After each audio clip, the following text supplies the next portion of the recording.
بسم اللہ الرحمن الرحیم الحمد للہ رب العالمین والصلاة والسلام علی اشرف المرسلین نبینا و سیدنا محمد وعلی آلہ و اصحابہ اجمعین۔ ناظرین السلام علیکم۔ سیرت النبی صلی اللہ علیہ وسلم کے حوالے سے ہماری گفتگو جاری ہے، اور آج اس سلسلے کا 51واں پروگرام ہے۔ حضور اکرم صلی اللہ علیہ وسلم نے فتح مکہ سے جب آپ واپس ہوئے سن 8 ہجری کے آخر میں، تو سن 9 ہجری کے آغاز میں آپ صلی اللہ علیہ وسلم نے مختلف قبائل کی طرف جو مسلمان ہو چکے تھے زکوٰۃ جمع کرنے کے لیے صحابہ کرام کو بھیجا۔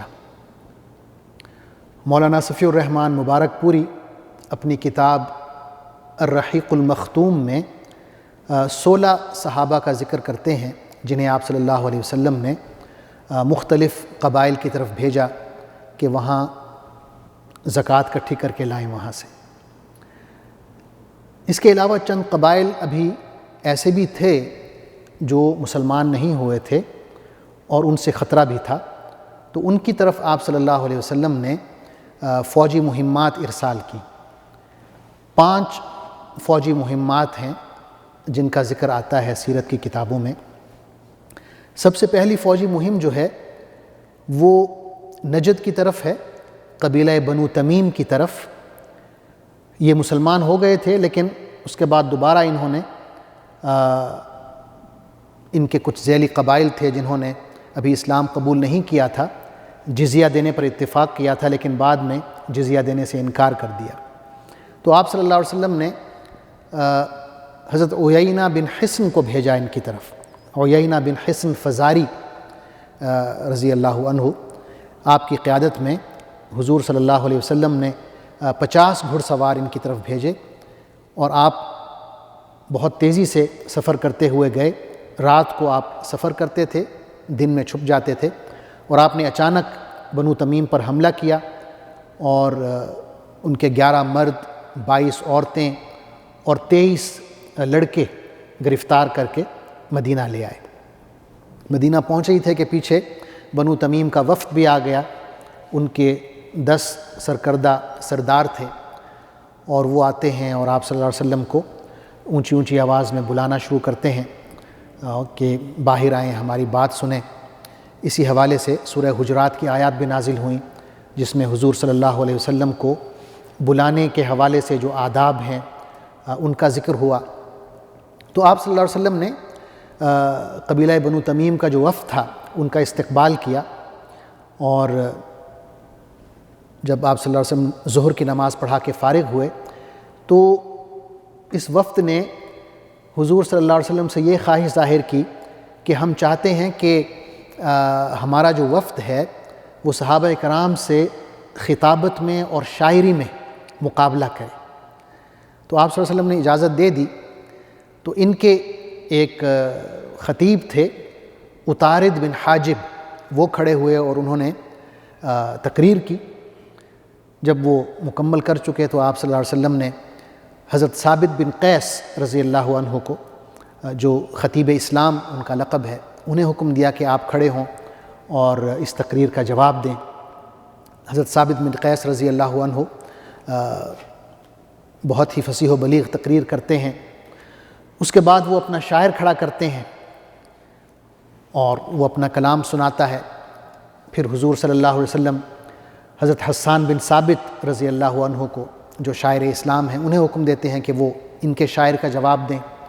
وہ ان سے زیادہ فصیح و بلیغ انداز میں جواب دیتے ہیں۔ تو بنو تمیم کا جو سردار ہے اقرع بن حابس، وہ آخر میں کھڑا ہوتا ہے اور وہ کہتا ہے کہ ہم نے دونوں اطراف کے شعراء کو بھی سنا، خطیبوں کو بھی سنا۔ ان کا جو خطیب ہے یعنی مسلمانوں کا، ہمارے خطیب سے زیادہ فصیح و بلیغ ہے۔ ان کا جو شاعر ہے ہمارے شاعر سے زیادہ بڑا ہے۔ ان کی جو آوازیں ہیں ہماری آوازوں سے زیادہ بلند ہیں، اور ان کی جو باتیں ہیں ہماری باتوں سے زیادہ اعلیٰ ہیں۔ اور یہ کہنے کے بعد تمام وفد جو ہے مسلمان ہو جاتا ہے۔ حضور صلی اللہ علیہ وسلم بھی انہیں تحفے تحائف دیتے ہیں اور ان کے جو قیدی ہیں انہیں رہا کر دیتے ہیں۔ اس کے بعد جو فوجی مہم ہے وہ حضرت قطبہ بن عامر رضی اللہ عنہ کی قیادت میں ہے۔ آپ صلی اللہ علیہ وسلم انہیں قبیلہ خثعم کی طرف بھیجتے ہیں اور 20 صحابہ ان کے ساتھ ہیں، اور سخت جنگ ہوتی ہے قبیلہ خثعم کے ساتھ۔ کئی لوگ دشمن کے قتل ہوتے ہیں، کئی قید ہوتے ہیں، بہت سا مال غنیمت بھی ان کے ہاتھ آتا ہے۔ تیسری جو فوجی مہم ہے وہ حضرت ضحاک بن سفیان کلابی رضی اللہ عنہ کے قیادت میں ہے، اور یہ بنو کلاب ایک قبیلہ ہے اس کی طرف ہے، اور اس جنگ میں دشمن کا ایک شخص قتل ہوتا ہے۔ چوتھی جو فوجی مہم ہے وہ ایک بڑی فوجی مہم ہے جو حضرت علقمہ بن مجزز مدلجی کی قیادت میں ہے۔ حضور صلی اللہ علیہ وسلم 300 صحابہ کرام کا لشکر ان کے ہمراہ کرتے ہیں، اور یہ جو فوجی مہم ہے جدہ کے ساحل کے قریب آپ صلی اللہ علیہ وسلم کو اطلاع ملتی ہے کہ کچھ حبشی ہیں جو سمندر پار کر کے آئے ہیں اور وہاں انہوں نے پڑاؤ ڈالا ہے، اور ان کا ارادہ یہ ہے کہ اہل مکہ پر شب خون مارا جائے۔ اب اہل مکہ مسلمان ہو چکے تھے، اسلامی ریاست کا حصہ بن چکے تھے، تو مسلمانوں پر فرض تھا کہ ان کی بھی حفاظت کی جائے۔ تو آپ صلی اللہ علیہ وسلم نے حضرت علقمہ کو بھیجا 300 صحابہ کے ساتھ کہ ان حبشیوں کی سرکوبی کی جائے۔ آپ وہاں پہنچتے ہیں تو حبشی جو ہیں وہ سمندر میں واپس جا کے ایک جزیرے میں پناہ لے لیتے ہیں۔ حضرت علقمہ بھی ان کا پیچھا کرتے ہیں اور اس جزیرے تک پہنچ جاتے ہیں۔ اس سے جو حبشی فوج ہے انہیں یہ اندازہ ہوتا ہے کہ جو مسلمان ہیں وہ پرعزم ہیں اور وہ ہمارا پیچھا کر رہے ہیں، تو وہ پھر مزید وہاں سے بھاگ جاتے ہیں، فرار ہو جاتے ہیں، اور حضرت علقمہ جو ہیں واپس مدینہ آ جاتے ہیں۔ پانچویں اور آخری فوجی مہم حضرت علی رضی اللہ عنہ کی قیادت میں ہے۔ انہیں رسول اللہ صلی اللہ علیہ وسلم 150 صحابہ کے ساتھ قبیلہ تئی کی طرف روانہ کرتے ہیں۔ یہ قبیلہ تئی جو ہے یہیں سے مشہور سخی شخص حاتم طائی یہ ان کا قبیلہ ہے، اور وہاں یہ مہم بھیجنے کا جو مقصد ہے وہ یہ ہے کہ وہاں پر ایک بہت بڑا بت تھا جس کا نام قلس یا قلس بتایا گیا ہے، اور حضرت علی رضی اللہ عنہ کو یہ حکم تھا کہ اس بت کو گرانا ہے، اور قبیلہ تئی پر بھی حملہ کرنا مقصود تھا۔ تو حضرت علی رضی اللہ عنہ 150 صحابہ کا لشکر لے کر جاتے ہیں، جن میں 50 گھڑ سوار ہیں، باقی اونٹوں پر سوار ہوتے ہیں۔ حضرت علی رضی اللہ عنہ قبیلہ تئی پر حملہ کرتے ہیں، ان کا جو بت ہے قلس یا قلس اس کو گرا دیتے ہیں، اور قبیلے کے جو لوگ ہیں انہیں قید کر لیتے ہیں، جو مال ہے وہ بطور مال غنیمت کے اکٹھا کر لیتے ہیں اور سب کو لے کر مدینہ پہنچ جاتے ہیں۔ جو قیدی ہیں ان میں حاتم طائی کی بیٹی بھی شامل ہے۔ حاتم طائی کا جو بیٹا ہے عدی، جو اس قبیلے کا سردار ہے، وہ بھاگ جاتا ہے ملک شام کی طرف، اور اس کی جو بہن ہے حاتم طائی کی بیٹی وہ قیدیوں میں شامل ہے۔ اور مدینہ پہنچ کر یہ خاتون حضور صلی اللہ علیہ وسلم کے پاس جاتی ہے اور درخواست کرتی ہے کہ اس پر احسان کرتے ہوئے اسے آزاد کر دیا جائے، کہ کیونکہ جس کے حوالے سے اسے امید تھی کہ وہ پیچھے آئے گا چھڑانے کے لیے وہ لاپتہ ہے، اور والد فوت ہو چکا ہے، اور میں بوڑھی ہو رہی ہوں اور اس قابل نہیں ہوں کہ خدمت کر سکوں۔ تو حضور صلی اللہ علیہ وسلم پوچھتے ہیں کہ وہ کون شخص ہے جو تمہارے پیچھے آتا اور تمہیں چھڑوا کر لے جاتا؟ تو وہ کہتی ہیں کہ عدی بن حاتم میرا بھائی۔ تو آپ فرماتے ہیں کہ وہ شخص جو اللہ اور اس کے رسول سے بھاگا ہوا ہے، یہ کہہ کے آپ آگے بڑھ جاتے ہیں۔ اگلے دن وہ دوبارہ آپ صلی اللہ علیہ وسلم سے یہی درخواست کرتی ہے، اور آپ صلی اللہ علیہ وسلم یہی الفاظ دہراتے ہیں عدی کے بارے میں کہ وہ شخص جو اللہ اور اس کے رسول سے بھاگا ہوا ہے تم اس کی بات کر رہی ہو۔ تیسرے دن بھی ایسے ہی ہوتا ہے، تو آپ صلی اللہ علیہ وسلم اس خاتون کو آزاد کر دیتے ہیں۔ حضرت علی رضی اللہ عنہ پاس کھڑے ہوتے ہیں، وہ اس خاتون سے کہتے ہیں کہ آپ صلی اللہ علیہ وسلم سے تم سواری کی بھی درخواست کرو، تو وہ سواری مانگتی ہے تو آپ صلی اللہ علیہ وسلم اس سے سواری بھی مہیا کر دیتے ہیں۔ تو بجائے قبیلہ تئی جانے کے وہ سیدھا ملک شام جاتی ہے اپنے بھائی کے پاس، عدی کے پاس، اور کہتی ہے کہ میں ایسے شخص کی طرف سے آ رہی ہوں جو اتنا مہربان اور اتنا سخی ہے کہ ہمارا باپ بھی اتنا سخی نہیں تھا، تم فوراً جاؤ مدینہ اور اللہ کے رسول سے ملو۔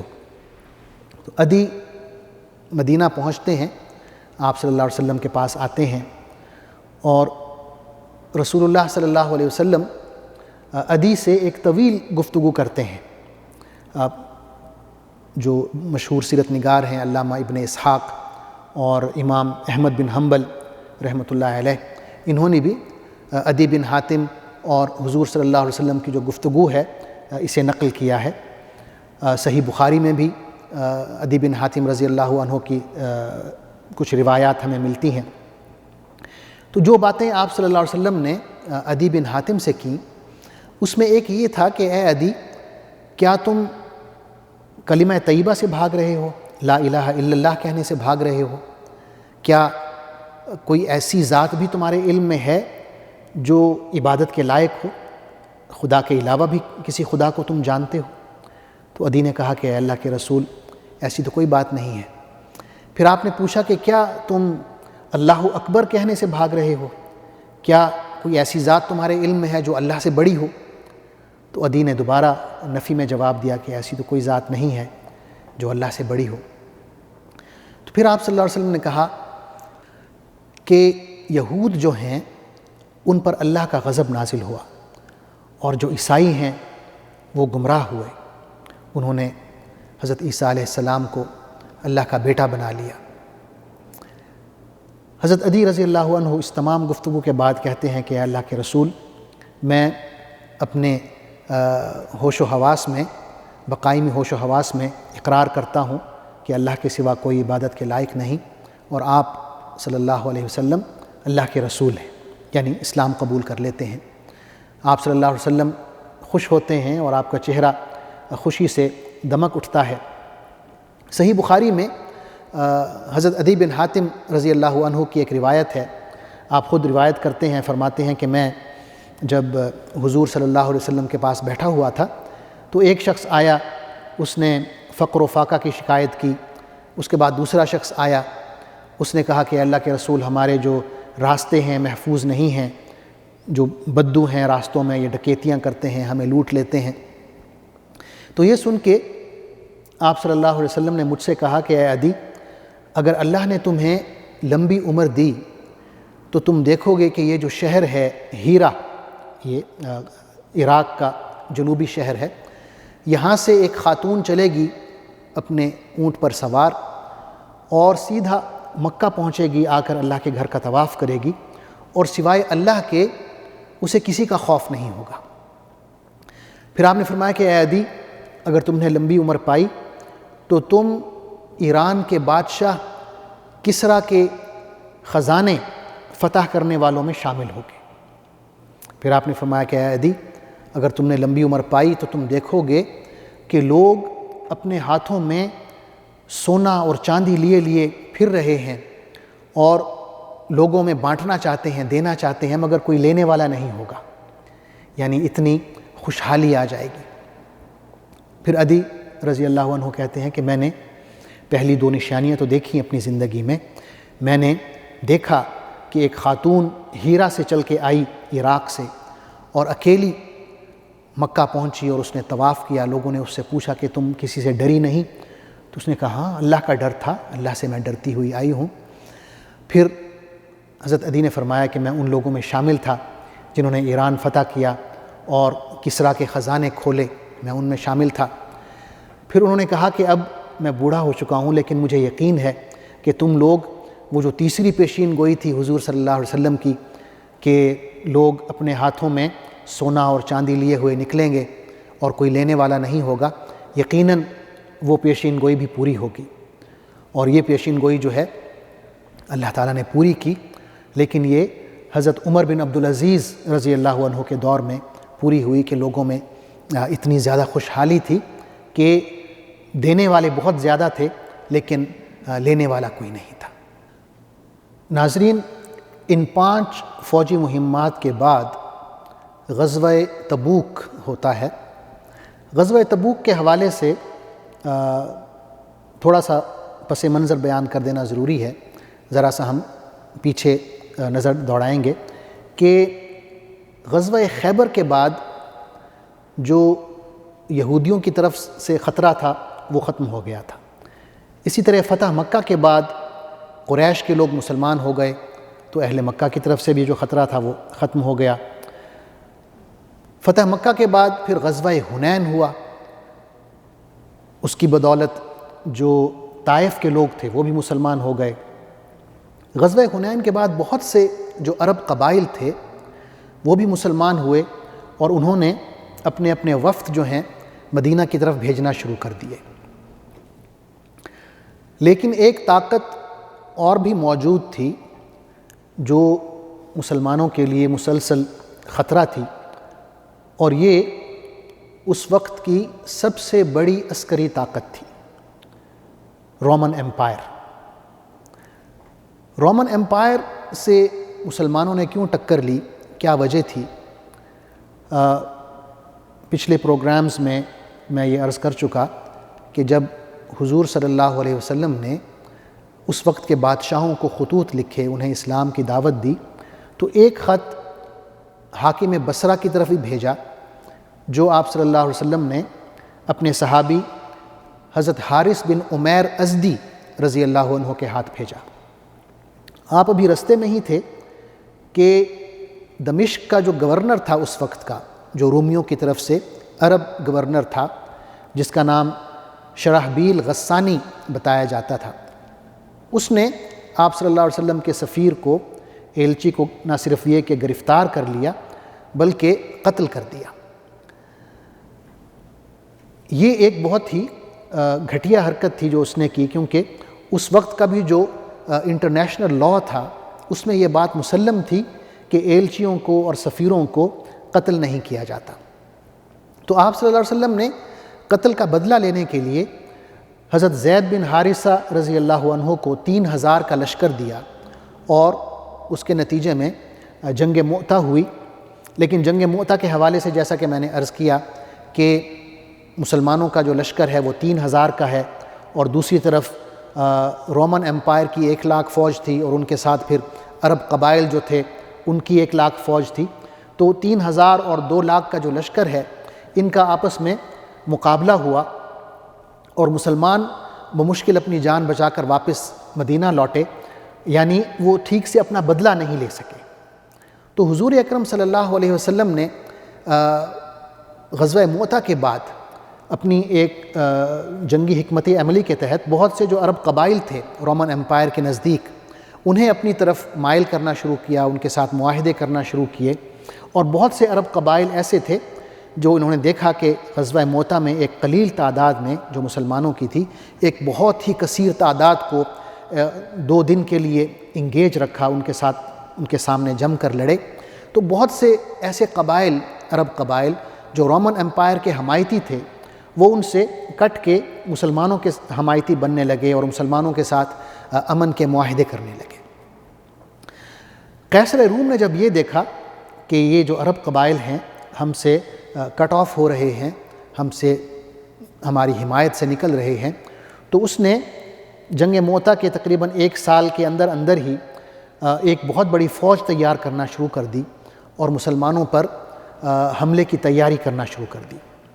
قبیلہ غسان بھی ان کے ساتھ شامل ہو گیا، اور یہ خبر جب مسلمانوں تک پہنچی کہ رومن ایمپائر اور قبیلہ غسان جو بہت بڑا قبیلہ تھا وہ مسلمانوں پر حملے کی تیاری کر رہا ہے، تو مسلمانوں میں ایک خوف و ہراس کی لہر دوڑ گئی۔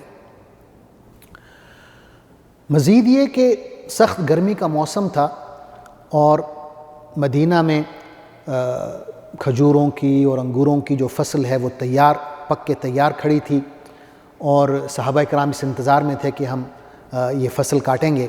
لیکن اچانک یہ خبر پہنچی کہ رومن امپائر جو ہے وہ حملے کے لیے تیار ہے۔ مزید یہ کہ جو فاصلہ تھا مدینہ سے لے کے تبوک تک کا، جہاں سے رومن امپائر کی سرحدیں شروع ہوتی ہیں، وہ بھی بہت دور تھا، تقریباً 800-850 کلومیٹر کا یہ فاصلہ ہے اور سخت گرمی ہے۔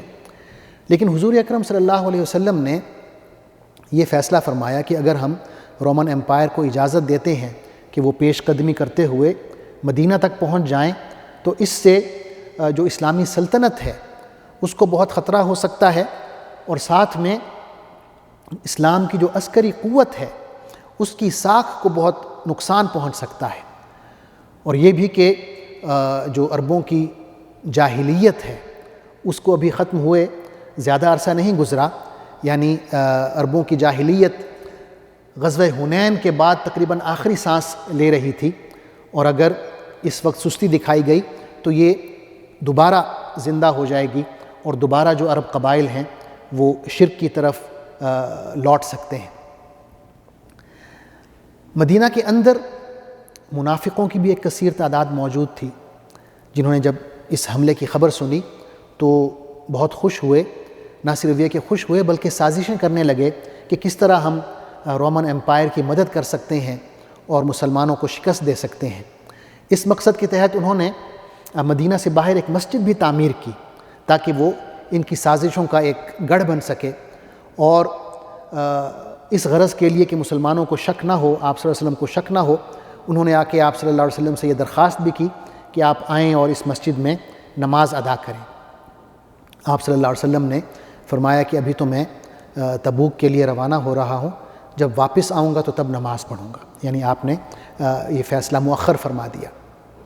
حضور صلی اللہ علیہ وسلم نے صحابہ کو حکم دیا کہ غزوہ تبوک کے لیے تیار ہو جائیں، اور آپ صلی اللہ علیہ وسلم نے کس طرح اس جنگ کے لیے تیاری کی، کس طرح صحابہ کرام رضوان اللہ تعالی علیہم اجمعین نے بڑھ چڑھ کے اپنا مال خرچ کیا اور 30,000 صحابہ کا لشکر تیار کیا، اس کی تفصیل انشاءاللہ میں اگلے پروگرام میں عرض کروں گا۔ تب تک کے لیے اجازت دیجیے، اللہ حافظ، السلام علیکم ورحمۃ اللہ وبرکاتہ۔ اللہم صلی علی سیدنا محمد وعلی آلہ وصحبہ وسلم۔ اللہم صلی علی سیدنا محمد وعلی آلہ وصحبہ وسلم۔